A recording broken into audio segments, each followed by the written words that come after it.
Hola y bienvenidos una vez más a Formación Comunista. Soy Denis Paredes y hoy vamos a hablar sobre algo que nos lleváis pidiendo, vamos, pero meses. Hoy vamos a hablar sobre el fascismo.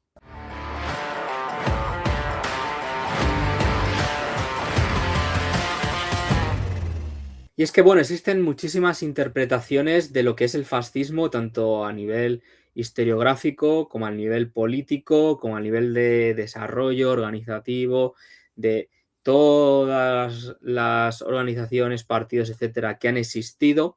Y es un fenómeno que también tiene distintas definiciones y distintas particularidades. Hay gente que hace caracterizaciones muy detalladas de lo que tiene que ser fascismo. Hay otra gente que lo usa como un término muy amplio y hay gente que, bueno, lo usa como un término tan amplio que abarca todo y todo lo que no sean ellos es fascismo.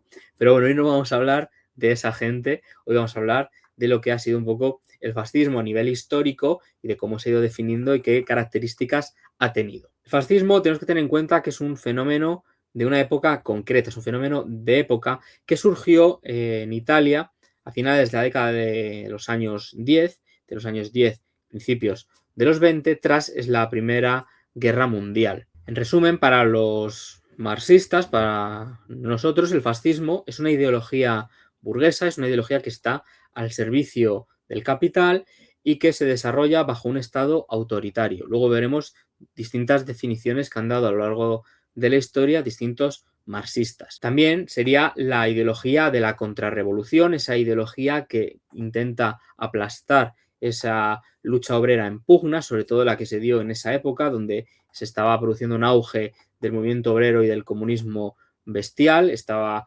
produciéndose la revolución rusa, estaban empezando a organizarse los obreros a lo largo de toda Europa y surge esa reacción frente a ellos que es el fascismo. Así que de todo eso y de más cosas, sobre todo de, como hemos dicho, que es el fascismo para los comunistas, para la historiografía, etcétera, vamos a hablar hoy. Así que si os gustan este tipo de vídeos, ya sabéis que podéis suscribiros, darle a like, compartir el vídeo, etcétera. Y además este vídeo, para cuando os pregunten qué es realmente el fascismo o para vuestro primo progre en la cena de Navidad que hable de que todo es fascismo, pues le mandéis este vídeo para que vea lo que es fascismo realmente y lo que no. ¿Qué es el fascismo? Bueno, el fascismo, la definición de fascismo, siempre ha sido algo que se ha debatido a lo largo de todo el desarrollo de la historiografía desde que surge el fenómeno. Desde el punto de vista de los comunistas, de los marxistas, ha habido varias definiciones. Concretamente, la más famosa y bastante acertada, aunque en algunos términos igual actualmente se queda un poco más corta, porque fue una definición que hicieron en su época para catalogar cosas concretas. Entonces, no es una definición muy general, pero según esa definición de 1935 de Dimitrov, que fue, como digo, la definición que se mantuvo durante décadas, para Dimitrov el fascismo en el poder, camaradas, es, como acertadamente lo ha caracterizado el 13 pleno del Comité Ejecutivo de la Internacional Comunista, la dictadura terrorista abierta de los elementos más reaccionarios, más chauvinistas y más imperialistas del capital financiero. Esta definición, que sonará a todos, la definición de Dimitrov, estuvo muy marcada por la experiencia que hubo respecto al fascismo que desarrolló en Alemania. Fascismo del pintor austríaco, todos vosotros sabéis de qué estamos hablando. Bueno, si os está gustando este vídeo, ya sabéis que nos podéis ayudar un montón si os suscribís, si le dais a like, si nos seguís, sobre todo si compartís este vídeo entre vuestros amigos, entre vuestros familiares, os lo mandáis a ese amigo liberal que dice que el comunismo y el fascismo es lo mismo, pues le mandáis este vídeo. También se lo podéis mandar a vuestro amigo progre, que para él todo es fascismo, para que sepa un poco qué es el desarrollo histórico del fascismo y qué no es fascismo. Así que yo creo que este vídeo puede tener bastante salida en ese aspecto. Así que si os está gustando, suscribiros, like y compartir. Muchos autores comunistas y no comunistas afirman que esta definición necesita una ampliación para caracterizar más movimientos fascistas o cómo el fascismo también afectó a movimientos de la derecha que igual no eran fascistas en sí, pero sí que tenían elementos fascistizantes, como por ejemplo ocurrió en España con muchísimos partidos que cogieron esos elementos un poco para sumarse al ímpetu del momento, sobre todo partidos de corte tradicionalista. Uno de los autores actuales que ha hablado sobre esto es Roberto Vaquero en el libro de Fascismo en España, Orígenes y Desarrollo. Es un libro que merece mucho la pena y que habla de esto concretamente. Y él, por ejemplo, utiliza una visión mucho más amplia que la que tienen distintas corrientes historiográficas y dice que el fascismo se define como categoría histórica, describiendo un movimiento con una misión nacionalizadora de las masas, caracterizado por la violencia, la importancia de determinada simbología nacionalista y de, sobre todo, el líder. La apuesta por la militarización de la sociedad y represión interna cuando llegan al poder también sería una característica importante, junto a la propia definición de los líderes de las organizaciones fascistas y el proceso de fascistización. Además, a esto habría que añadirle también esa visión idealista, esa visión de destino, de epicidad, etcétera, de la que también se han bebido este tipo de organizaciones y que se detalla muy bien, sobre todo en el caso de España, en este libro que os recomiendo muchísimo que consultéis. Hay otro tipo de autores, como por ejemplo Roger Griffin, que apoya la idea del fascismo como una idea palingenésica de la nación, o sea, volver a hacer una nación grande. Otros autores, como González Calleja, defienden la idea del fascismo como una ideología contrarrevolucionaria, que en el caso español pues buscaría una estrategia de tensión, como la que llevó a cabo durante esa república, para desestabilizar y así poder justificar el posterior golpe de Estado. Hay muchísimas definiciones, hay muchísimas visiones del fenómeno y podemos destacar características concretas, pero es un fenómeno que hay que verlo en su amplitud y que hay que verlo también tanto en cómo afectó a toda la época y al desarrollo, pero también hay que acotarlo porque si no todo es fascismo y entonces volvemos a caer en esas posiciones de la izquierda posmoderna en la que todo, absolutamente todo, menos ellos, son fascistas. Antes de pasar a ver cómo y por qué el fascismo es contrarrevolucionario y reaccionario y no tiene nada que ver con el socialismo, de lo que hablaremos a continuación, primero vamos a ver cómo surge y dónde. Vale, el fascismo, como hemos dicho antes, tenía sus orígenes en Italia de principios del siglo XX. La principal figura, como todos sabéis, fue la de Benito Mussolini. Mussolini consideró, además, que el Tratado de Versalles y de Saint-Germain-en-Laye fueron injustos para Italia, que debía de recibir más compensaciones territoriales, ya que estaba en el bando vencedor. Ya sabéis que Italia se esperó un poco al final para ver qué hacía. Es así que en 1919, junto con antiguos camaradas en Milán, Mussolini fundaría los Fasci Italiani di Combattimento, los fasces italianos de combate, que sería el germen de ese movimiento fascista. Él intentaba llevar una cara de política social, pero con fuertes componentes nacionalistas e imperialistas que se posicionarán en contraposición a el socialismo marxista que estaba triunfando en otras partes del mundo. Mussolini además despreciaba totalmente la dictadura del proletariado y esto lo podemos ver en citas suyas, como por ejemplo un discurso que da en la Cámara el 21 de junio de 1921 en el que dice: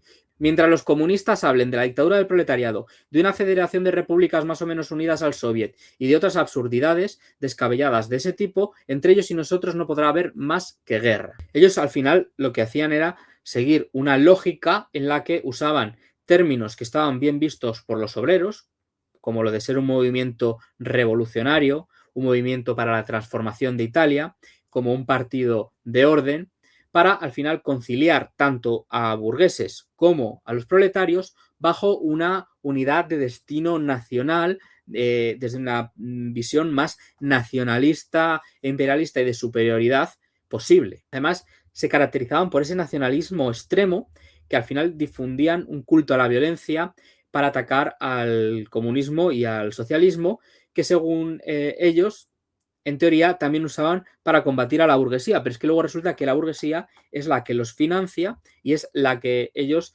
se ocupan de ser su garante. A pesar de que tenían ese papel, como hemos visto, antimarxista y antiburgués, en realidad esto solo fue una herramienta para intentar destruir el movimiento obrero, para reventar huelgas, para atacar a socialistas y a comunistas y hacer el juego a la burguesía, consiguiendo el poder ya en 1922 tras esa marcha sobre Roma en la que le dan el poder bajo el beneplácito de la burguesía y del monarca Víctor Manuel III. O sea, no ponen ningún tipo de problema a que ellos tomen el poder cuando los movimientos revolucionarios, cuando han tomado el poder en otros sitios, han tenido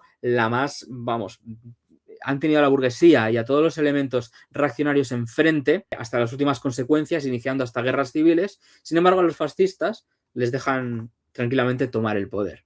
Obviamente porque son los que les sirven. Antes de que llegaran al poder, además, los grupos de fascistas de Mussolini llevaban a cabo una política del escuadrismo caracterizada por infundir el terror entre distintos movimientos políticos mediante tácticas paramilitares, el uso de la violencia, pistolerismo, etc. Además, años más tarde, los nacionalsocialistas, dirigidos por Hitler, también emplearían esta misma táctica en contra de sus adversarios políticos. En 1921, un año antes de que tomara el poder, Mussolini funda el Partido Nacional Fascista, intentando convencer a la población de que su ideología era una tercera posición, una vía alternativa al liberalismo y al marxismo, cuando en verdad hemos visto que al final estaban al servicio de la burguesía también. Finalmente, con esa toma de poder, Mussolini y su partido muestran esa verdadera cara. Implantan un régimen del terror con una dictadura de partido, acabando con cualquier tipo de oposición socialista,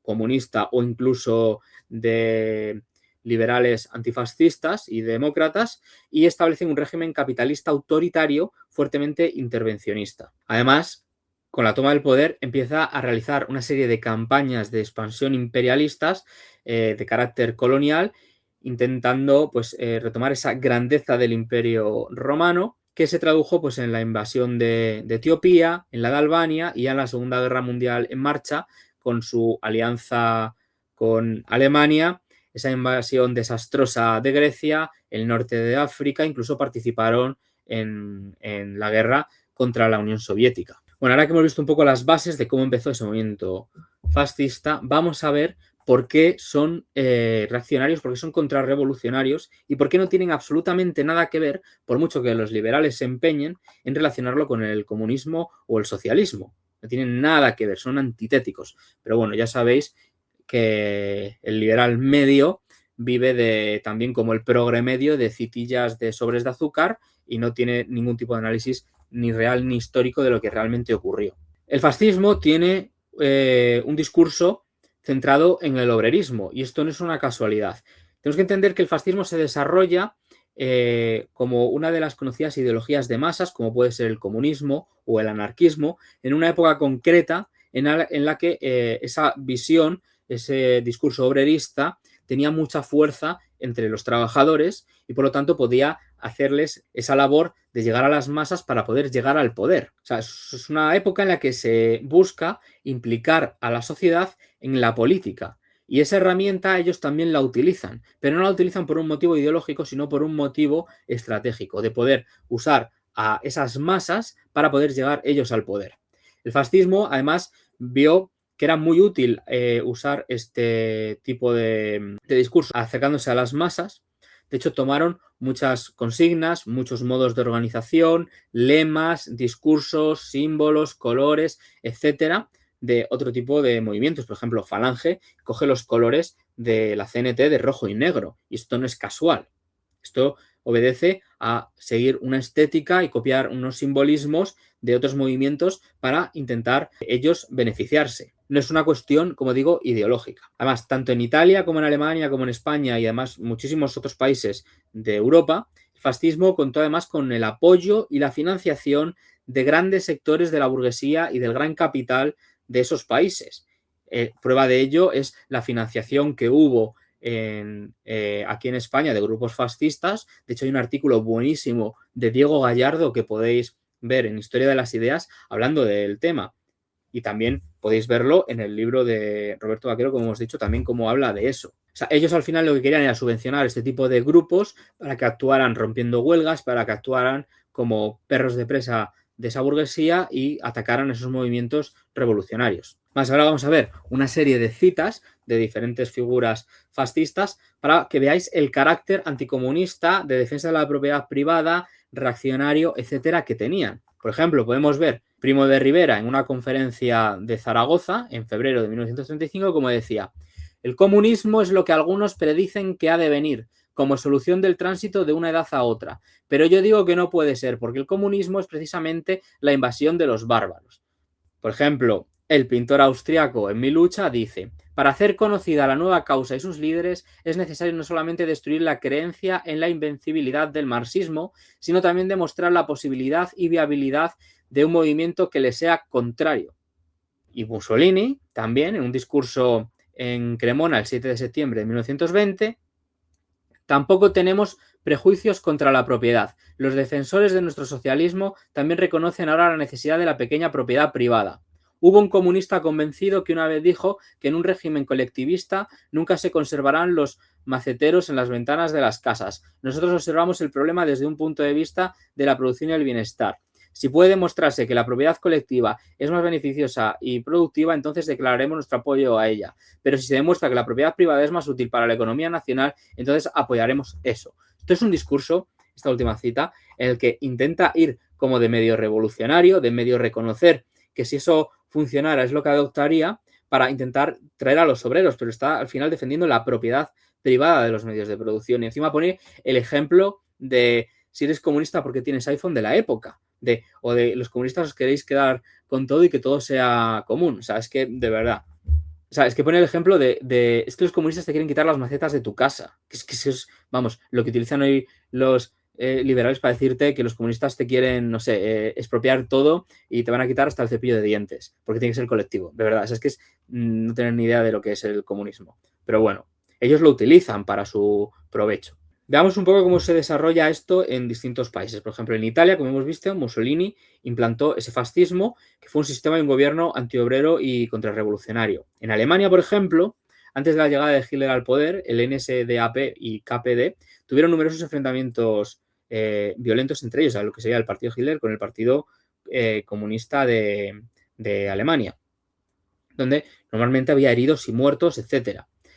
Hitler subió al poder en 1933 y la llegada de él supuso la expansión del fascismo por toda Europa, ya que pues, uno de los grandes países, esas grandes economías, estaba bajo el yugo del fascismo, lo cual pues, facilita que en otros países pues, con menos recursos o con menos economía se transmitan estas ideas apoyadas por la visión alemana. Y por eso se empieza a imponer y a dar a conocer mucho más la versión fascista de Alemania en Europa.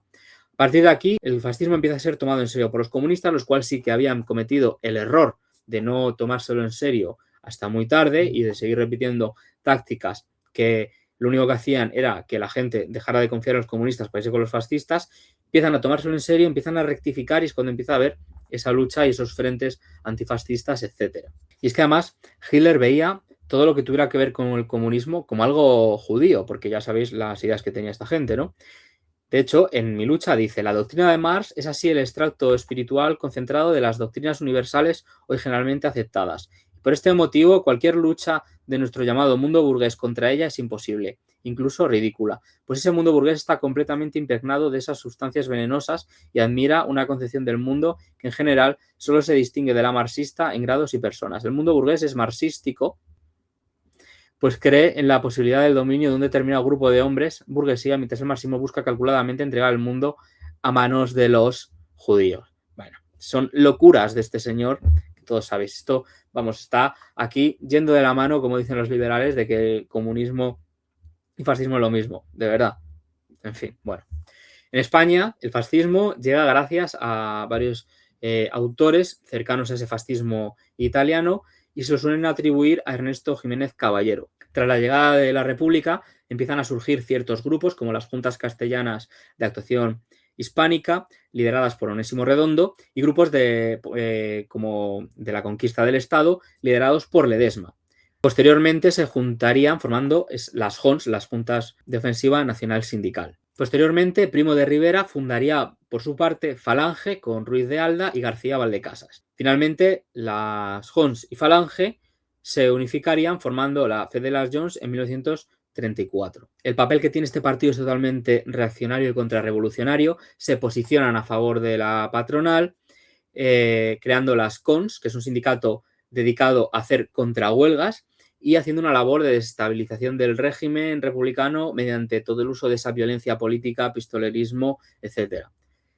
Posteriormente, durante la Guerra Civil, se posicionan a favor del bando sublevado y todas las principales figuras fascistas acaban en la cárcel o mueren. De hecho, Franco se queda con el movimiento, consigue tomar la Falange y crea la Fed de las Jones tras el decreto de unificación en 1937, donde ya les da la última patada y traición a estos movimientos para quedárselos y hacerse él el lidercillo del movimiento, y juntándolos a todos y controlándolos. Por otro lado, posteriormente se desarrollará en Europa todo el conflicto de la Segunda Guerra Mundial y esa lucha también contra el fascismo. Este conflicto comienza porque diferentes países fascistas empiezan a invadir otros países, arrasándolos y matando millones de personas, cometiendo numerosos crímenes de guerra, como luego se vería tras esta. En el caso de Alemania, se centran primero en el frente occidental y por ello realizan ese pacto de Molotov-Ribbentrop con la Unión Soviética, en el que Stalin, mediante consigue ganar el tiempo suficiente como para prepararse para la posterior guerra. O sea, no era ningún tipo de alianza, como intentan meternos también los liberales, de cooperación, sino que era un salvavidas momentáneo para intentar aplazar lo que era inevitable, porque, como hemos visto antes, la intención que tenían era de luchar contra el comunismo desde el principio. Y los comunistas, a partir de sucesos de los mediados de los años 30, finales de los 30, empiezan a tomarse el fascismo en serio y también saben que esa confrontación es inevitable. Entonces, el pacto Molotov-Ribbentrop, que podemos hablar un día entero, un vídeo sobre eso y desmentir todas las mentiras que se han echado, fue una estrategia de Stalin para intentar ganar el máximo tiempo posible para poder prepararse para la guerra. De hecho, la URSS intentó hacer alianzas antifascistas con distintos países de Europa, pero estos le rechazaron. Entonces, a ver quién es el que colabora o no. Pese a que tenían el acuerdo antes de lo que a lo mejor le hubiera gustado para preparar la guerra, Hitler lo rompe e invade la URSS el 22 de junio de 1941 con esa famosa Operación Barbarroja. Y bueno, en el caso de España, a pesar de mantenerse en teoría neutral, colabora ampliamente con el Eje, envía el cuerpo de la División Azul a luchar contra la Unión Soviética y ayuda de distintas maneras encubiertas a la Alemania y a la Italia fascista, también un poco devolviéndoles el favor de lo que habían hecho estos en la guerra civil para apoyar a Franco. De todas formas, las lealtades de Franco ya sabemos cómo son, y cuando la guerra iba avanzando y ya se veía que iban a perder, fue cuando empezó ya a vender toda la soberanía española y todo lo que hiciera falta a los Estados Unidos para poder mantenerse él en el poder. Y si bien es cierto que al principio, gracias a ese desarrollo de la industria alemana, el fascismo consigue expandirse, finalmente la organización y el poder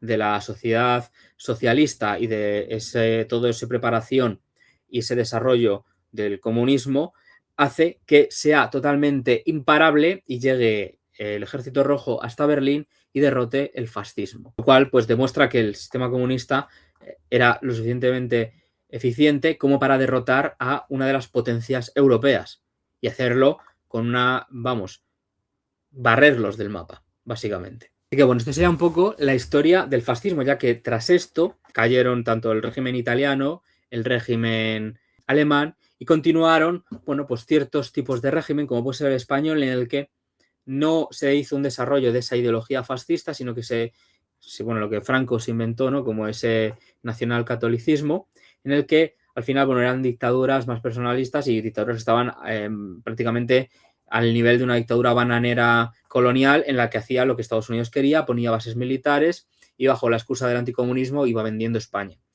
El fascismo es derrotado y desde entonces, aunque ha habido grupúsculos, ha habido intentos de grupos de intentar volver a imponerse, la verdad es que no ha existido ningún tipo de resultado exitoso por parte de estos.